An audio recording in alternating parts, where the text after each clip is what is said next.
record button to make sure that we get that together this time. Yeah, some folks are still joining, um, but it's all good. We'll get started, and I'll let folks in as we go. Hi, everyone. Happy Friday. My name is Kafili Thomas. He, him pronouns. I am the director of programs here at Progressive Multiplier Fund. I'm really excited today to do another fundraising Friday with you all. This is going to be focused on AI and revenue generation. So we'll talk a lot about um, all the new things that are happening around artificial intelligence and how it relates to our work as fundraisers in particular. Um, and yeah, I think this will be super informative. Um, we will have a Q&A section at the end, so feel free to ask any questions. But yeah, I'm happy to be here and get started. This is our team at Progressive Multiplier. As I said, my name is Kafili Thomas, Director of Programs. I have my amazing partner, Janet Davison, Senior Manager of Core Mission Support. Janet, would you like to say hi? Hi, y'all. I'll be on mute, but managing the chat. So we look forward to interacting with you today. Great. And for those who joined a little bit late, please feel free to introduce yourself in the chat, name, organization, and your role.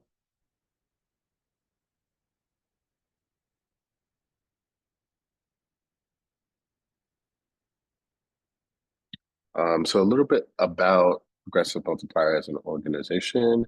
So our vision is a sustainable progressive movement with the scale and power to achieve justice, realize democracy, and restore the environment. And our mission is money multiplied, change amplified. So what that means is we help progressive movement groups achieve sustainability and scalability by strengthening their catalytic revenue generation capacities and diversifying their financial capital. A little bit more about how we work. So in addition to the technical assistance work that we do and the trainings that we do, we also do make grants for fundraising experiments as well. They're primarily in these three buckets. So restoring the environment, realizing democracy, and achieving justice. Our goals around that work are to grow the rev gen capacity of groups that spend most of their resources doing real systems change work. So work that adds up to government, industry, or legal changes that affect us in a widespread manner. So this can either be organizations that run campaigns, that organize, that do litigation or civic engagement around these focus areas to build critical mass to influence decision makers. And we believe that through this work and being able to support these organizations' revenue generation goals, this is the most efficient and effective path to building sustained progressive power. Shout out to our amazing partners at Resilience Initiative who are co-sponsoring Fundraising Fridays. If you haven't yet, please introduce yourself in the chat, your name, your org, and your role. We'll be recording the session. It's going to go on the YouTube channel. That's the bit.ly link there. All of the previous Fundraising Fridays are on there. So if you want to revisit this episode at a later time, if you want to check out some of the other amazing trainings that we've done, they're all at that link there. And we can add that to the chat in a bit. And yes, the deck will be shared and the recording will be shared at the end of the training.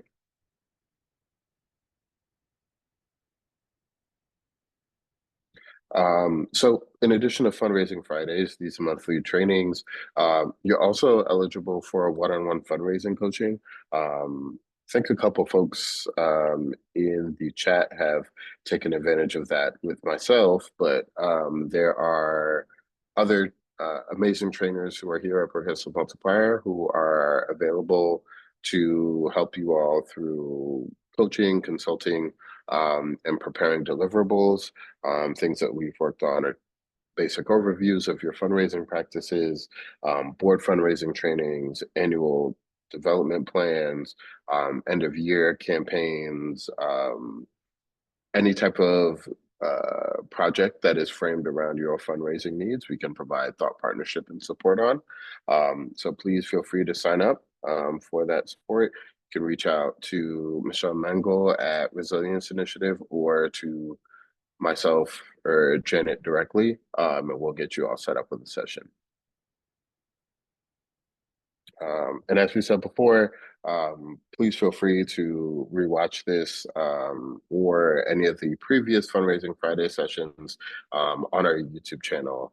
It's bit.ly/fundraising-Friday.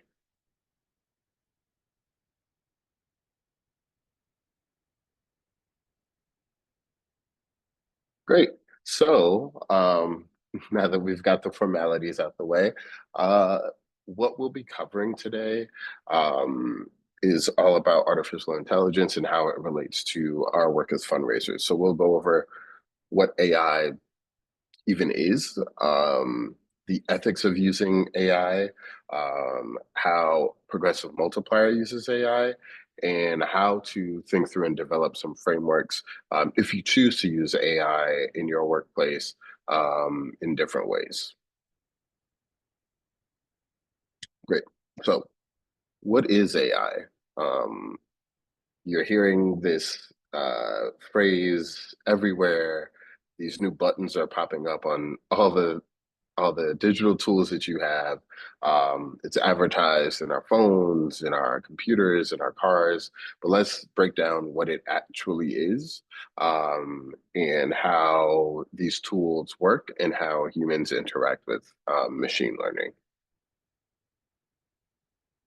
So, there are actually two different types of AI, and this is actually very important to know, especially if you want to pursue using AI. These two tools are called narrow AI or general AI. AI in general is a catch-all term that means artificial intelligence. It's a type of machine learning that allows computers to replicate human-like tasks that normally require some level of thought or order of operations to be able to do. Um, how these machines work is they use predictive algorithms based on what other humans have done in the past to predict what is an appropriate response to a request. You may have, if you have read a news article about AI or have tried it out yourself, wondering like how they get their answers, or you maybe heard the term of AI scraping the internet. So what that means is the developers and programmers at the AI companies will feed the machines tons of data from all over the internet based on past human experiences. So if Janet wrote a blog about fundraising and I did a podcast about fundraising and a couple of New York Times articles, it'll pump all of that data and information into the machine so that when Sandra, you type in, how do I do fundraising for a nonprofit? It will pull the information that it got from all of those sources and reply to you, right? Um, that's like really super high level, no actual computer science technical knowledge about how this stuff works. Um, so as I said before, there are two different types of AI. There's narrow AI, so AI that's focused on a singular task, and general AI, which works to solve any problem that is posed to it. An example of narrow AI would be like an AI tool that is formed around art, right? I think, you know, people may have seen examples of where you can be like, draw me a picture of a dog bouncing on a trampoline, and it will scour the internet for images and put those ideas together to give you something that resembles a dog bouncing on a trampoline, right? But that's all that that tool can do. It's restricted in its output. A general AI tool is more of your chat GPTs of the world where you can kind of ask it almost anything and it will try and respond to you to the best of its ability, regardless of the task that you ask it for. These tools will have some parameters built in, like coders will put in blocks so you can't ask it um, things that are harmful or things that are potentially dangerous, things like that. But again, that's at the programmer's discretion. For the most part, general AI will do almost anything that you ask of it. Um, so why would people even make something like this? I think when people think of AI, they think of things like the Terminator or sci-fi movies or things like that, where it's like the machines are coming. And there's a lot of apprehension around like what these tools can mean for humanity, for society. But in its current state, the way that nonprofits are currently trying to use AI is to boost um, worker capacity. So what that means is, for instance, AI can take some of the more mundane, regular tasks and complete them on behalf of an individual who works at your organization. So that frees up time. So an example of this would be potentially if someone got a really long email at work that was like, um, a couple pages worth of text, or someone had a meeting that was recorded, you could ask AI to potentially um, summarize this. So it'll give you bullet points based on the information that's in there. So you don't have to watch or read the whole thing and you can do something else. Another way that folks use AI is data processing. A lot of us manage organizations with very large CRMs or databases with donor information. AI can analyze the information that's in your database. And so it'll help you provide insights. So you can ask your AI that might be integrated into your CRM to give me a list of everybody who donated who donated in the past, but not in the last 2 years, right? Whereas before, that might be a manual type of report that you would have to know exactly how to tweak the parameters to get that result. You can just type that in as a sentence, and that AI tool will give you the results. Um, Another way that organizations use it is generative language support. So AI can help you with the formation of writing to help you understand structure or framing for a jumping off point. So for instance, if you wanted to do an email campaign and you have not done one of that type before, you might ask the tool to give you a template rollout of what that might look like, because then that will allow you to have some frame of reference for how you might want to start or create your email campaign. And finally, admin tasks. We kind of covered this before, but there are narrow AI tools that can handle basic things such as note taking, summarizing for meetings, things of that sort. So that you don't have to be in a meeting like taking notes. It'll just record the meeting and then tell you everything that happened after. Great. So also there are some external uses for AI that can be potentially very useful. One thing is donor personalization. So as technology gets more robust, you may want to reach out to donors in mass, but in ways that are unique to their information or file. So you might be sending emails or letters, but those emails or letters are generated with information that is built based on things like their donation size, their donation history, maybe location. It could be their name. It could be where they potentially met you and got in touch with your organization, if it was at an event, if it was online, et cetera, et cetera. Um, there is language support. So if you are doing work um, in, for instance, say a multilingual community, and you don't have translators available for you, um, AI machines can do a relatively decent job at transcribing something in Spanish and French and Japanese, whatever language you need, out of your base language. So it can do some of that translation of video, websites, other forms of copy and communication.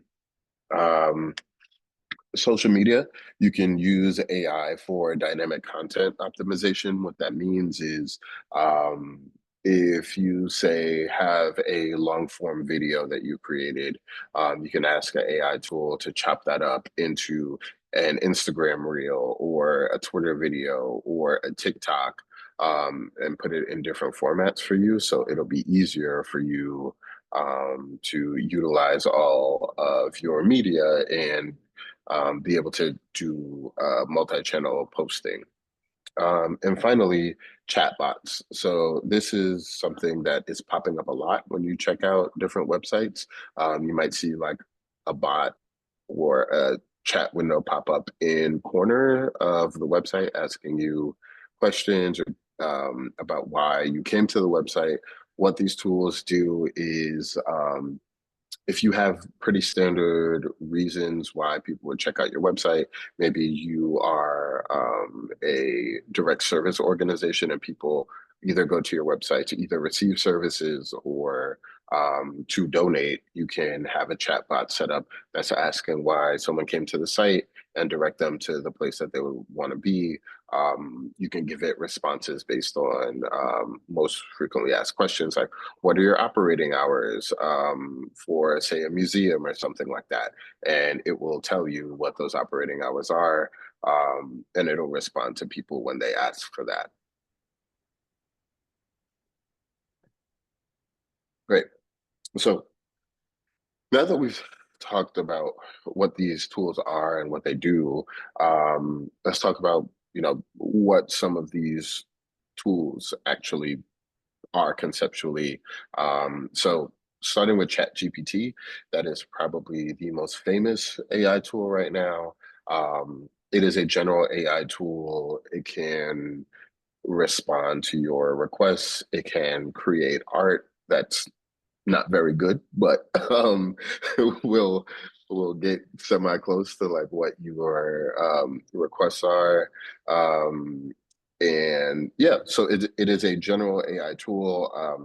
This tool is probably very famous because a lot of students started using it in college for reports, essays, homework. And this is a very accessible tool. There's a free version. So a lot of teachers and professors started getting kind of up in arms about people using ChatGPT. And so that kind of like boosted the profile and the profitability of the company. Um, there is Bard, which is another general AI tool.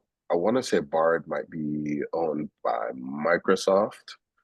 Co Copilot is another one. I think that is Meta's tool, and Meta being Facebook, Instagram, um, and Gemini is run by Google. They all kind of do similar things. They're again the general tools that have the um, the open prompts.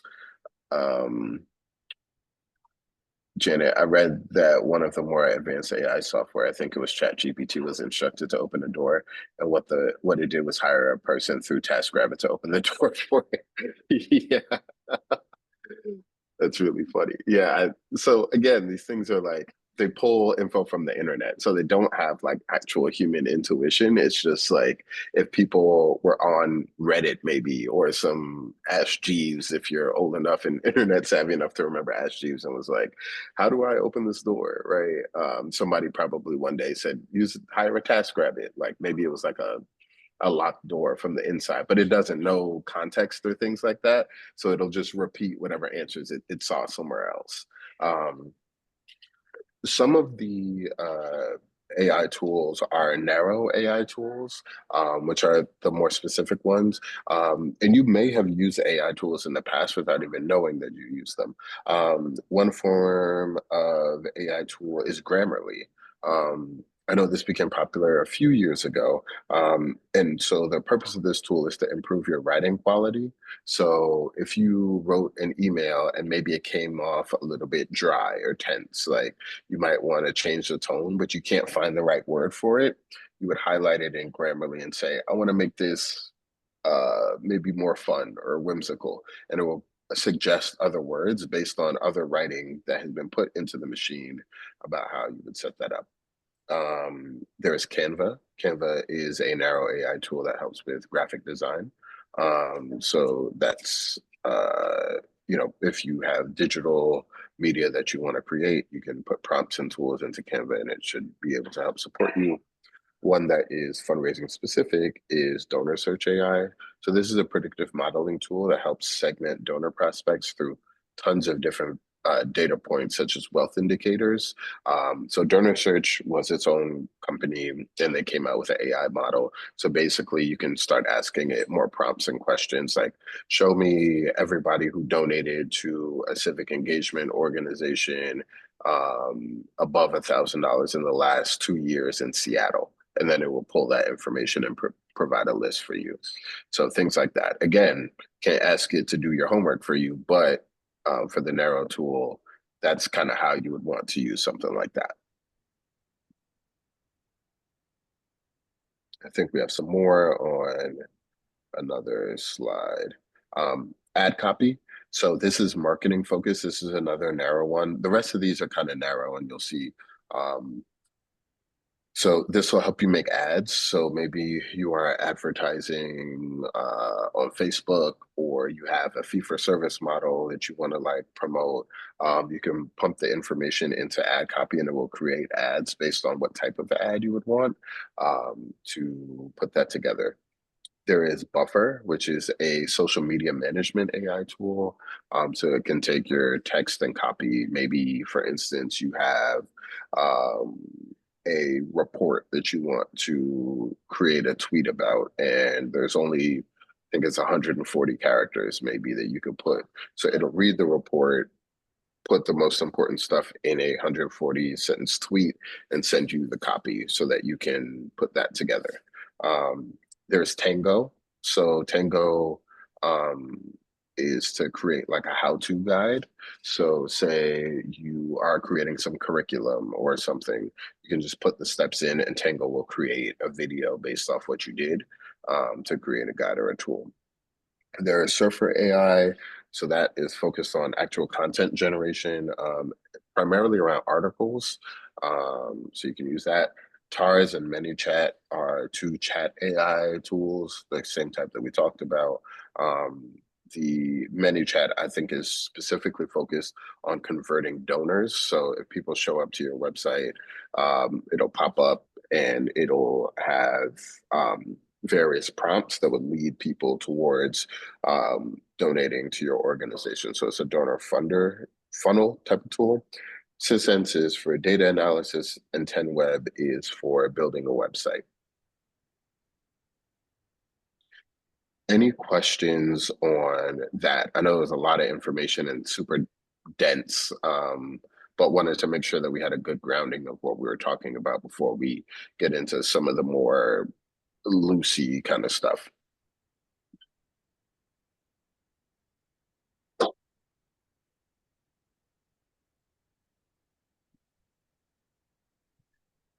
Janet, I think we went back one slide.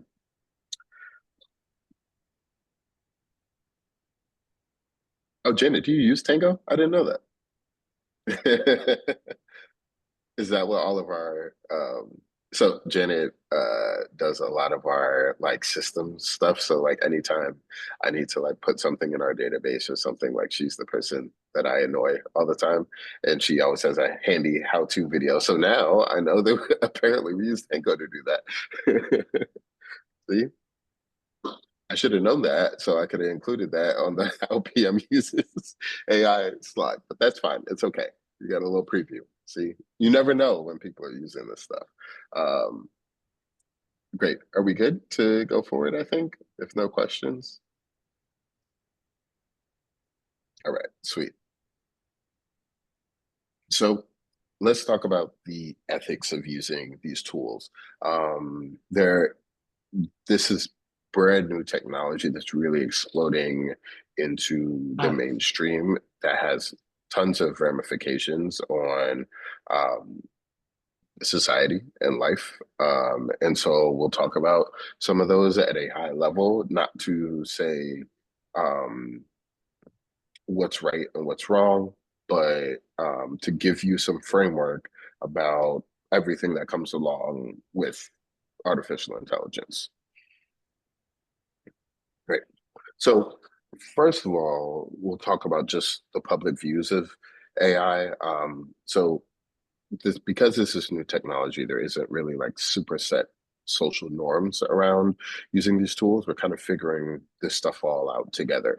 And many people have differing views on them. Some people are really focused on the growth potential that machine learning can provide. Some are super fearful and skeptical about the potential job loss that this can create, or just societal ramifications of introducing technology that theoretically can expand beyond the need for humans exponentially. There are, a lot of the creators of artificial intelligence are very wary of its growth and its potential because I actually listened to a podcast on this a couple of days ago where the first person to really start doing this work called artificial intelligence, potentially the last invention that humanity will ever make. Because at some point the machines will start learning from each other and then will create things on their own without needing human interaction to do so, which is a whole nother can of worms that we're not going to get into today. But just letting you know that this stuff can get very high level, right? And there are other environmental feelings around this. So, as an organization, especially as a nonprofit, so an organization that has you know, ethics and values, and people expect organizations to live up to a high moral code more than, for instance, a corporation or for-profit business. These are things to note about what you're willing to do as an organization and to which level you're willing to incorporate AI. AI tools also have been shown to mirror biases and discrimination that exist in the real world. Again, these tools are not created with, real moral codes. They are based off of humans and humanity's flaws, and the tools do not have the distinction of judging a good human versus a bad human. So. A lot of the systems of oppression that you will see um, exhibited in our world that we're very familiar with: racism, sexism, homophobia, transphobia, ageism, all of those things, because humans hold those values, exist in text that ends up getting pulled into these tools. And the tool doesn't have a way of having, like I said, a moral code to be like, this is bad. We don't want to include this, right? Um, so you want to make sure that like you protect your organization from tools or information or uses that can potentially be filtered through bias or discriminatory lenses. Um, Natalie has a question in the chat wondering the impacts on intellectual property for nonprofits. If I upload my materials for analysis, is the response info provided by my information at P or the AI? Always curious about this. That is actually a really great question. And it's something that is not set in stone. So there are a number of lawsuits that are out right now against Chat GPT, other forms of AI tools that have illegally scraped information that is copywritten. So, for instance, if you wanted to search on ChatGPT to find me a news article about election results, they might pull news articles from the New York Times, from the Chicago Tribune, those are technically copywritten work, right? So there is a huge case about like New York Times, other newspapers, legacy media, getting their work pulled, authors' work pulled. You could tell ChatGPT or Bard or Gemini, um, write me a Harry Potter fan fiction, right? Um, a machine doesn't know what Harry Potter is, so once it sees Harry Potter, it'll pull everything that it sees on the internet from Harry Potter universe and build you a story based on what it can find, right? Obviously, that is a series of novels that is copywritten and trademarked work, right? So there are legal ramifications of this that are still um, not fully being sorted out yet. And then also the inverse too. Like for instance, if you use these tools in your database, it would depend on like the company that you use, um, about whether they're going to scrape that data to feed into its tools as well, for other people to use based off your data. Becca, if you use paid team version of ChatGPT, anything you upload is not used to train the AI outside of your account, provided you don't change that setting. Correct. So there are different rules for different platforms. So if you do go through with using an AI tool, just make sure you check your settings and your parameters. And we'll also talk about some of this in the last section about your benchmarks about how you want to use these tools. But that's super helpful, Becca. Thank you for sharing. Um, Environmental effects. So it takes a lot of energy to get these computers to do these prompts, right? So for instance, one chat GPT prompt takes 10 times as much electricity as one Google search. Um, the need for data centers to be able to house all of this tech to be able to do this stuff, it's also um, incredibly large. For instance, there's an estimation that nearly 35% of Ireland's energy use in just a couple years will be for AI tools. So you know, Ireland is not a small country economically. So you can see the vastness of the electricity that generates. So then when you think about it by larger countries, the United States, India, America, Brazil, you can see the ramifications that it can have environmentally. Um, these tech tools also, because they run on electricity, require cooling. So that requires a lot of water. Um, so AI related infrastructure may soon consume 6 times more water than the country of Denmark. Um, so again, as more people start using this technology, as it becomes more a part of everyday life, the demand on it is going to grow, which puts a strain on our planet.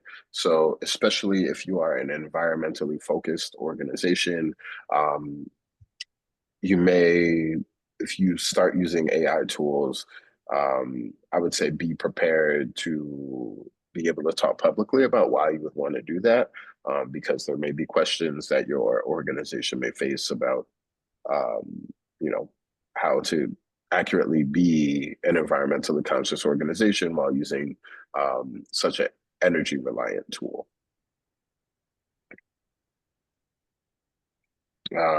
So we kind of just talked about this plagiarism and copyrights. So scraping the internet doesn't really have too much distinction. These companies want to bring these products to market, and they, as most tech companies do, will what's how does the saying go? Ask for forgiveness, not for permission. Like they'll just do it, and then if they have to pay a fine in the end, the money that they've made over the course of time will, take care of that and cover that. Unfortunately, so a good amount of the information that exists within these tools is copywritten or written by humans who did not, provide consent for their work to be used by AI. So again, depending on the prompts and how you use tools, um, you need to be careful that your answers are not actually plagiarized work. The AI will not flag for you that this came from XYZ oftentimes. So you have to make sure that that's what you want to do.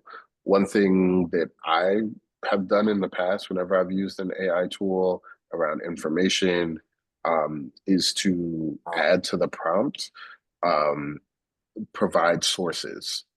So wherever they pull the information from, ask the AI tool to provide sources as well, because then it'll give you the link of whatever article it pulled or document or website it pulled from. So then you can do your own double checking and research to make sure that, you know, you're pulling from a reputable source.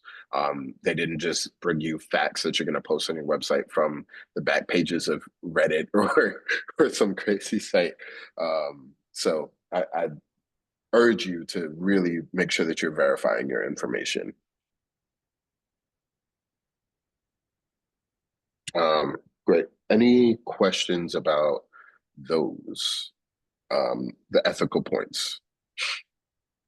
Yep, Becca, citations and URLs, 100%.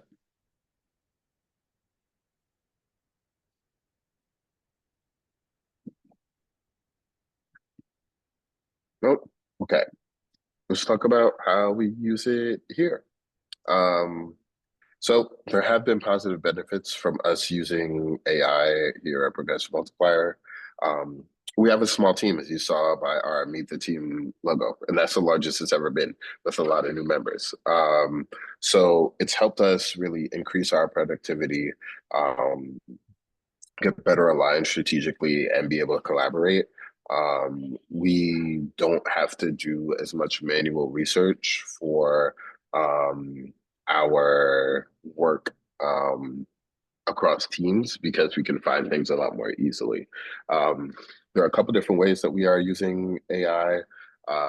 We're collecting a large amount of data based on our work that's in our database to help to help start to extrapolate trends and learnings that we have from the fundraising experiments that we do, the trainings that we do, the strategic assistance that we do, um, to figure out what are like the real problems that are facing organizations like yourselves, and what are some things that we can do to solve those. So, you know, I might be having a call with you, Becca, and Jenna might be having a call with you, Natalie, about the same thing, but there's no way for us to really know that this is happening to multiple groups, right? Until we are able to collect that data and the AI tool is helping us synthesize that to pull out those trends. So then it can be like, oh, we've had 15 calls in the past couple months asking for individual giving support. We should do a training on that. Like that's what people want. You know, that's the kind of framing we mean by that. For website content creation, our digital team is really working hard to revamp our website. We have all these pretty new slides and a lot of really amazing things that are in the works right now. And so the AI tools are helping us build the building blocks of that. They help us monitor news and current trends and things that are happening across our sector. So you can even ask it to aggregate news on a certain topic and then have it feed you information back.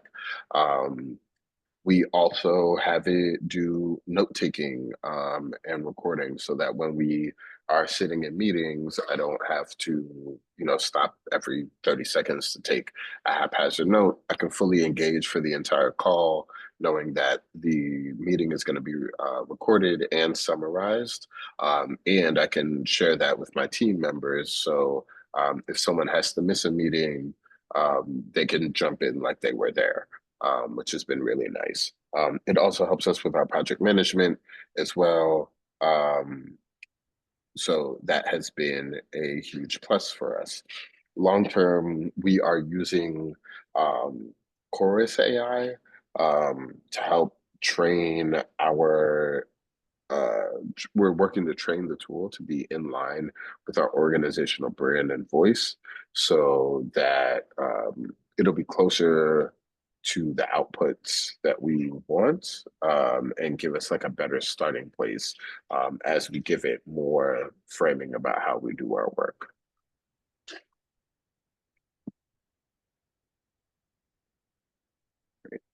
Any questions about that? And Janet, if you want to say a little bit about how you use Tango too. Um,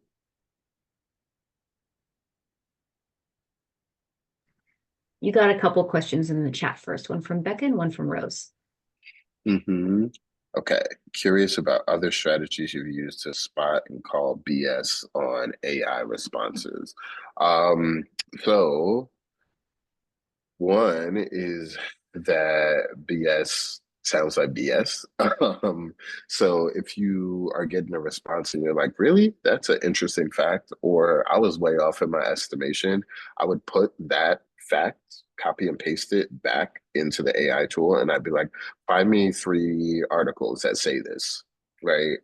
And if it can pull it from multiple places on the internet, and you can check the, standard of where it's pulling from, whether it's a newspaper, a scholarly report, things like that, that's that's a way of reverse engineering. I also try and ask when I'm asking for information to make sure that the tool, any prompts, I am specific about the sources that it pulls from. So I would say, find me information from peer-reviewed essays, from newspaper articles, about XYZ topic. So really the same type of framework that you would do like when you were in college writing a college paper where, you know, XYZ sources are reputable sources, don't use Wikipedia, things like that. Those rules still apply. You just have to tell the tool, like your teacher told you, where you can go for good information and where you can't go for good information. So as long as you have those parameters, and then again, double and triple check that it did pull from the right places, you should be fine.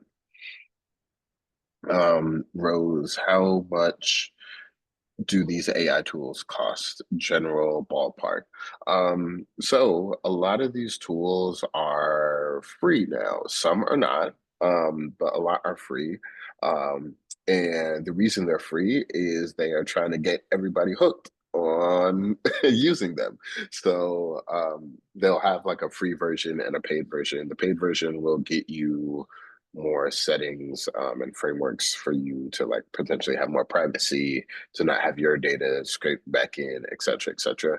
But as far as like free versions, like there's a free version of ChatGPT, I think it just limits you on how many times you can ask, or if it's like too busy, the paid members get to ask their questions first.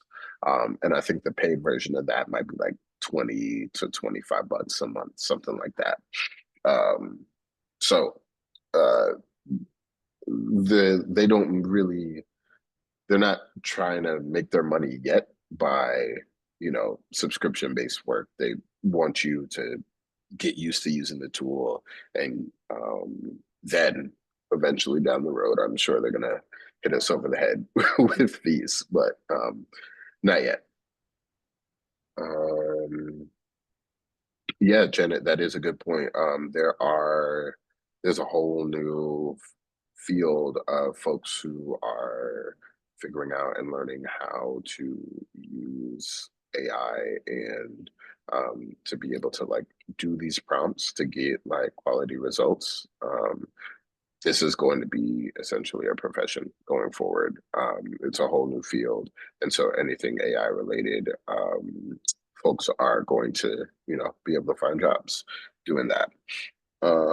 Becca, I found GPTs can be great to help with math or statistical analysis, but sometimes make incorrect calculations, even on simple addition, when the mistake is nestled in one step in a more complex equation. It's hard to spot it. Yep, that's 100% true. Again, these things are also learning as they go. So in the future, and this is like again, theoretical and exponential. But in the future, these things will continue to refine themselves as they get more and more data and as they are able to learn from their mistakes. So uh, today's version of ChatGPT is supposed to be the worst version that will exist in the future, right? Because it'll self-iterate and learn from itself.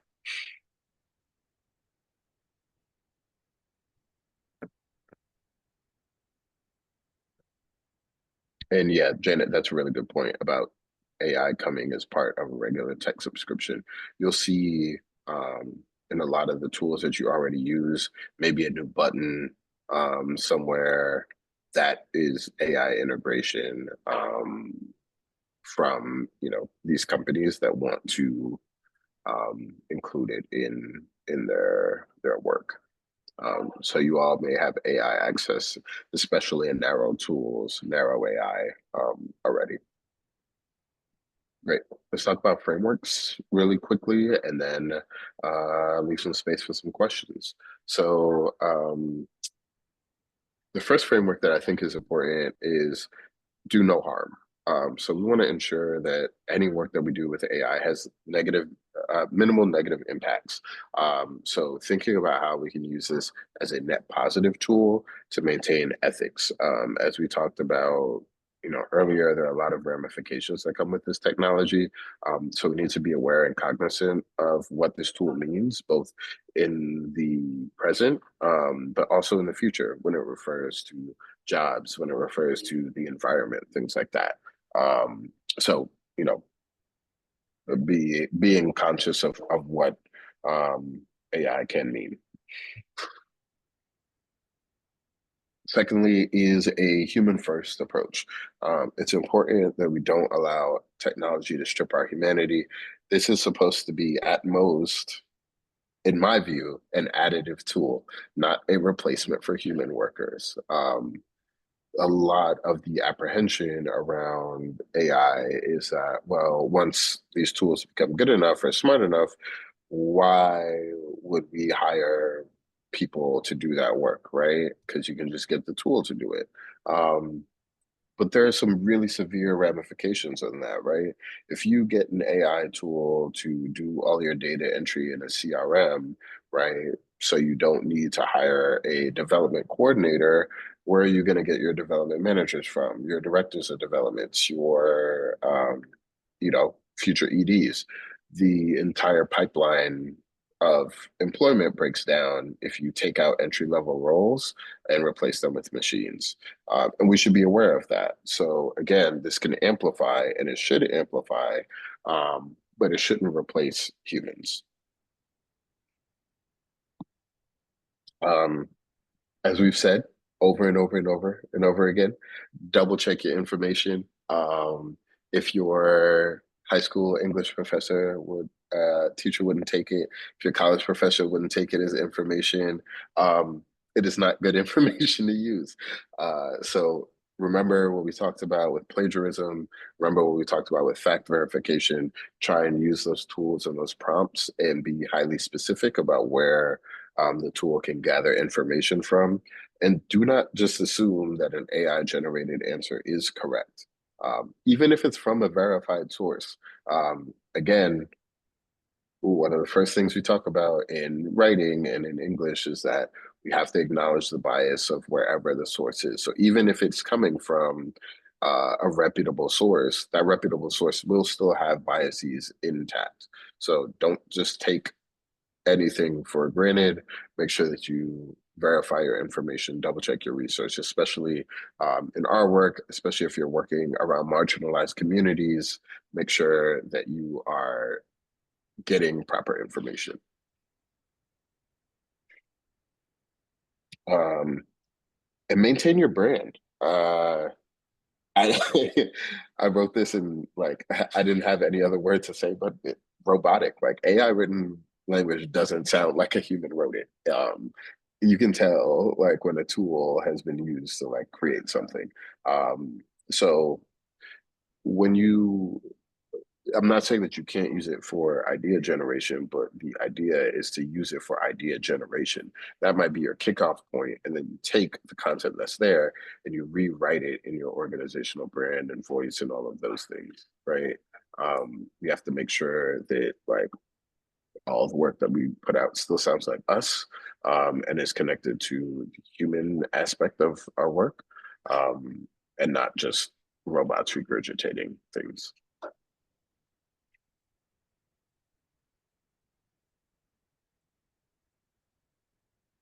And um, similar to the ethics of fundraising, right? I'm sure for every organization, there are certain types of people and organizations that you will not accept money from, no matter what, right? You have a red line around that.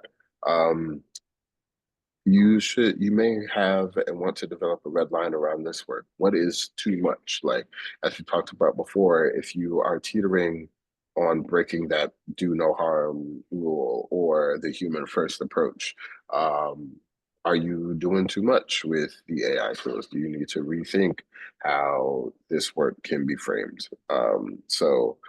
Make sure that you have that framework.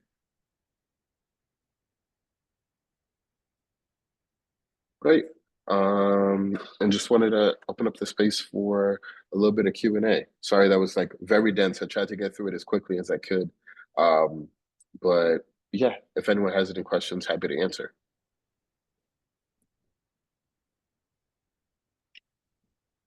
And I can also answer questions about our tech and our systems as well as how we use AI. Because I know that I use AI very differently than how Kafili uses AI based on our work.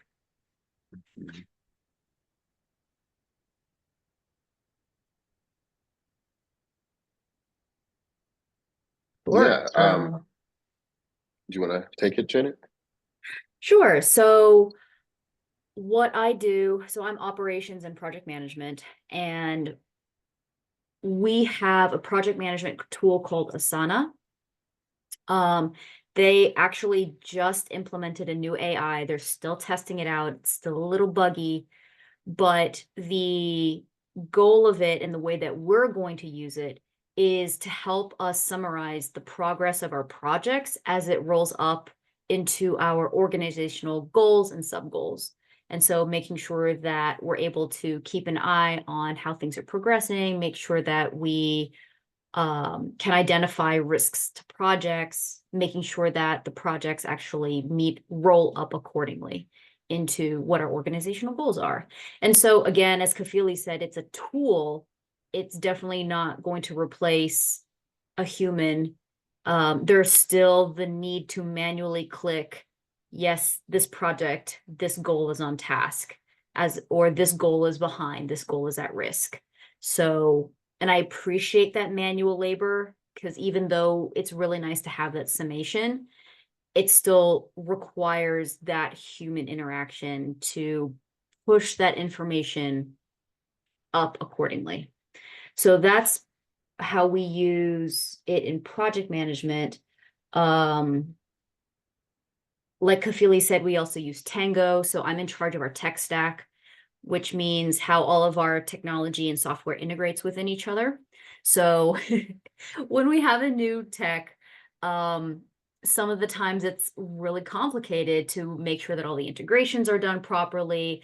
Where do you go to click off this and such and such? And so even within our small staff and as we have contractors, it's really great because then I can use Tango to track my mouse movements, and it gives me a really neat summation of my action items and what I'm trying to do, and then I can just send that off. So that's also been really cool. I know that we use some AI with our Canva, but that's more of our marketing team, so I'm not going to speak to them. Kafili also mentioned our Fellow, which is our AI note-taking tool. What else do we use, Kafili? Mm, I think those are the main ones, but also we've used Firefly in the past before we used Fellow. Um, Ooh, that presentation tool has a AI in it now too. Welcome. Welcome has AI in it. Uh, they're putting it in everything. So, the data and the information is really valuable to these companies. So, pretty much everything has AI in it. It's just you can choose to use certain ones. Mine, because I'm more program facing, I'm worried about note taking, note summation. Um, Sometimes I'll use AI to write code for Excel or Google Sheets if I can't figure out how to, because I suck at that. I do not know how to do all that. So if I'm like, I need to pull something from a column in sheet A into sheet B, I will have the tool try and write the code for me. So that's helpful. And I also know that part of our CRM, which is HubSpot, also is the home for our website. And one of the things that our communications team, learning impact and growth, what they're doing is they're working with the AI that comes with HubSpot to generate like chats. So if any, and this is a future thing, so sneak peek, which I think is really cool. So she's actually able to develop a chat process. So if you say, I need help with insert keyword, it'll automatically send you to the right person who's able to assist you with that. So it's really cool, all the things that we're able to do. But of course, there's limitations, right? So, and that's just, again, sneak peek.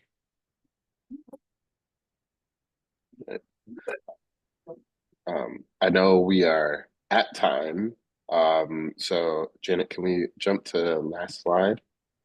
Oh, the note-taking tool is Fellow AI. It's fellow. Yeah. Not fellows with an S, because that always gets me. Hold on. Yeah, Fellow. Hold on. Uh, I all right. Can we jump to the last slide, Mhm. Janet? One more.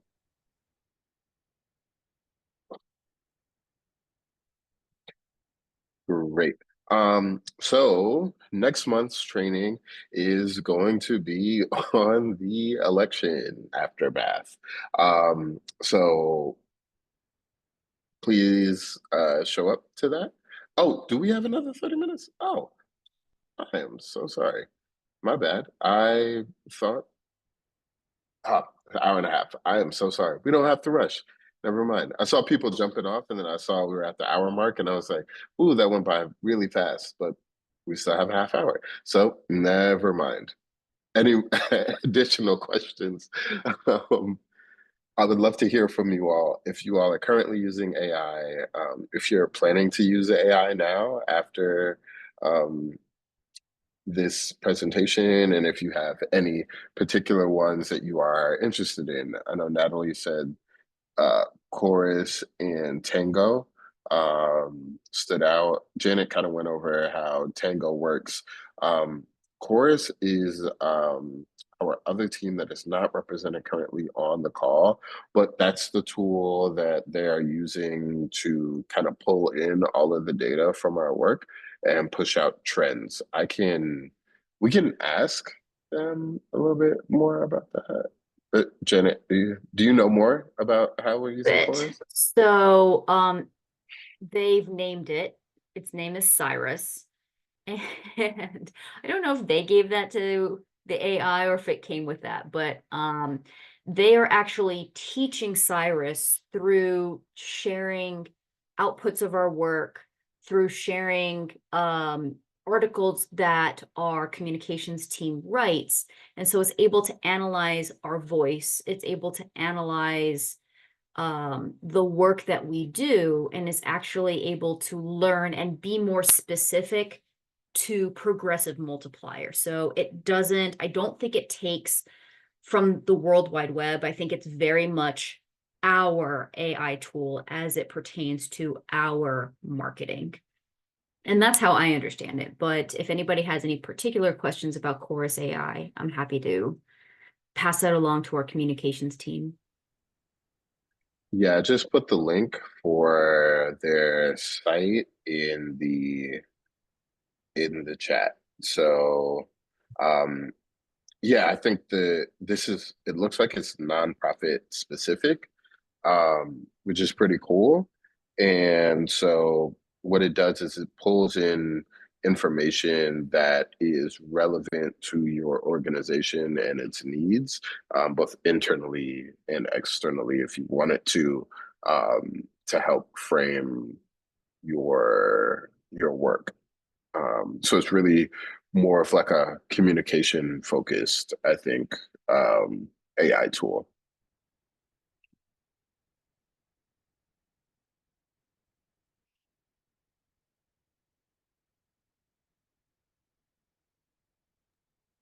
Becca, you want to jump in?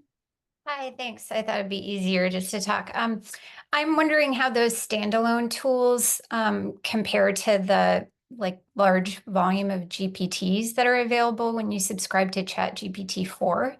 My understanding is those are trained in a much deeper way on particular topics, whether that be math or like Write for Me. Is better at writing and analyzing your voice and taking stuff that you feed it over time and integrating those learnings. And then most recently, weirdly, I used one called Legal Advisor around a consumer protection conflict, and it pulled Virginia case law where our contract was under jurisdiction.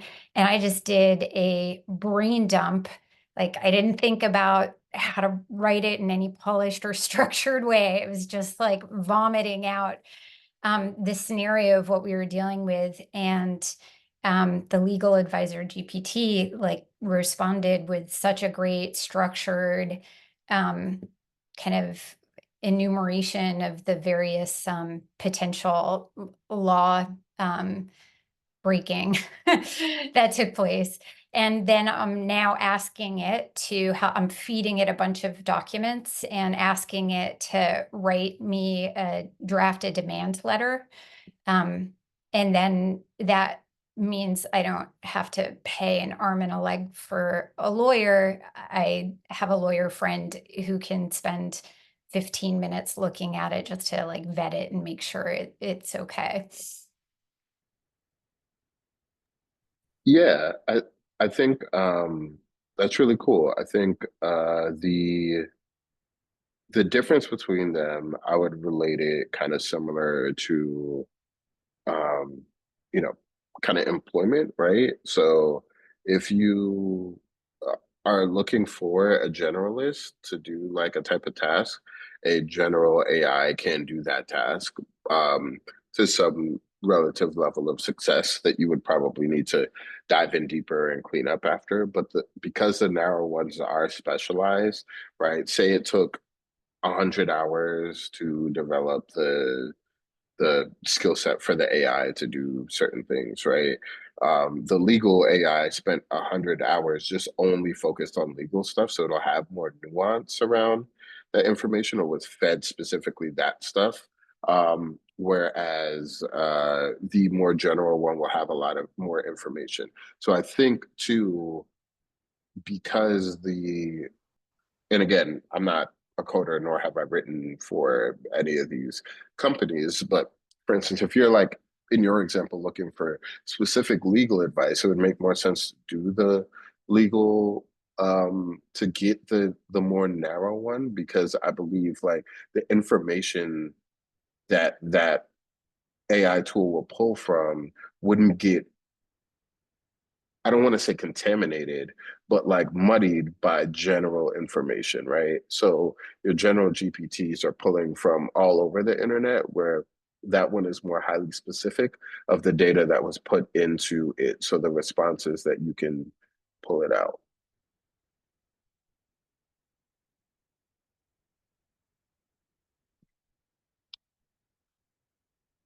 If there's a specialized GPT, like Legal Advisor is available through Chat GPT, is there any reason to pay for a specific or for a separate narrow tool? Um, yeah, I think so. I think it just depends on if it's better or not, right? Just because um, there is that legal advisor exists doesn't mean that if there was like legal.ai, or I don't know, like, but it was a better tool, you know what I mean, who was able to give you better answers, it would be worth it to pay for that, right? So I think it just depends on, similar to how you would look at other software, right? There's going to be, if you would look at like donor software, that'll be all-in-one solutions, but maybe for the type of fundraising that you want to do, you want something highly specific that, and it makes sense to do a piecemeal that way. So I think it just depends on your needs and your aims. I would say it's good to go general for things that like are, how would I say, like maybe supplemental to your work. But if you have things that are like directly related to that work and there is a really good narrow tool for that, then I would focus on that. Like, for instance, for art or digital creation, I'm trusting Canva way more than I would trust Chat GPT's art tool to create art, because Canva is art specific. So I think those distinctions matter.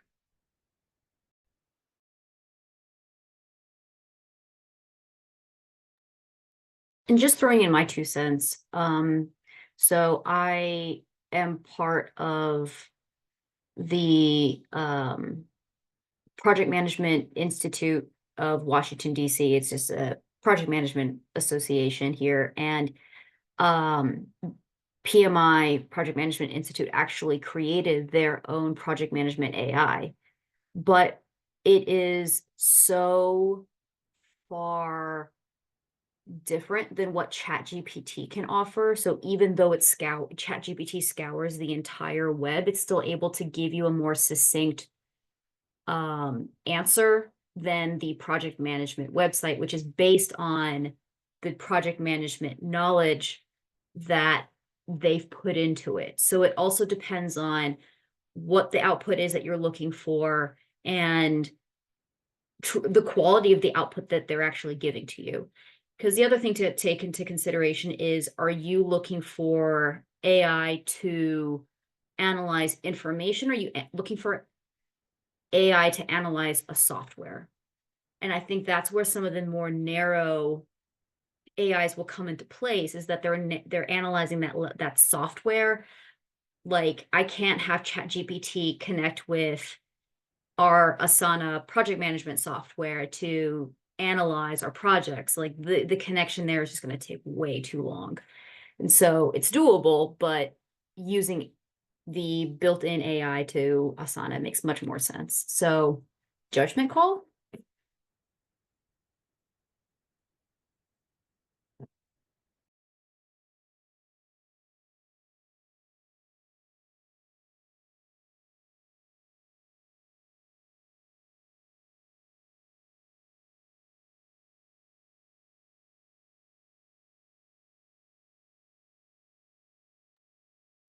Any other questions?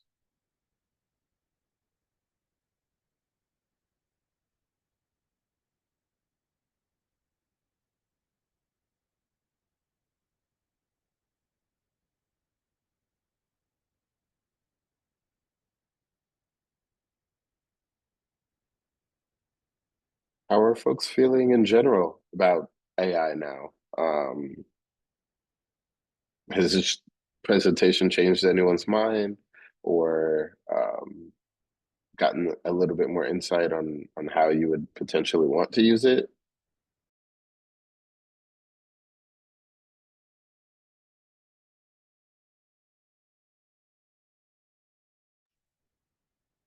Thanks, Natalie.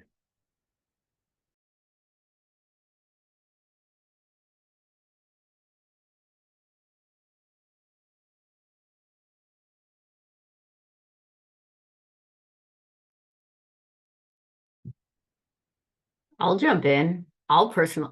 You've given me a lot of food for thought as to how to develop the appropriate prompt to get the information that I need. I know that that is half the battle right there, is making sure that you set up your AI for success to give you what you want it to. Mhm. It's really helpful to think of the AI tool as like a database, right? So the same rules would apply, like junk in, junk out is like your typical baseline of how you would view data management in a database. So like you want to exclude as much as you can off rip, or at least find where the tool is pulling information from, so that you can make those edits yourself, to whatever you end up using from the tool. Um, Otherwise, you're just gonna get. I've seen it like do like provide even conflicting answers within the same answer, and be like, I don't know what the answer is.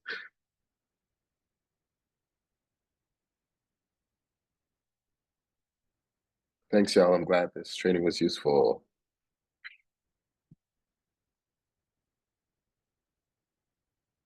Yeah, well, showed you this before, but November 22nd, we will do another fundraising Friday. Um, on the election and everything after the election. If you have any questions on AI, on signing up for strategic assistance with myself or other members of the team, you can email us directly here, Kavili at progressivemultiplier.fund. Um, 15th. 15th. You jumped up. Okay, sorry. 15th. And please give your feedback, if you can, on the Survey Monkey. It's really helpful. So appreciate y'all so much. Thank you for participating. And I hope that this was helpful for y'all as we all embark on this AI journey together.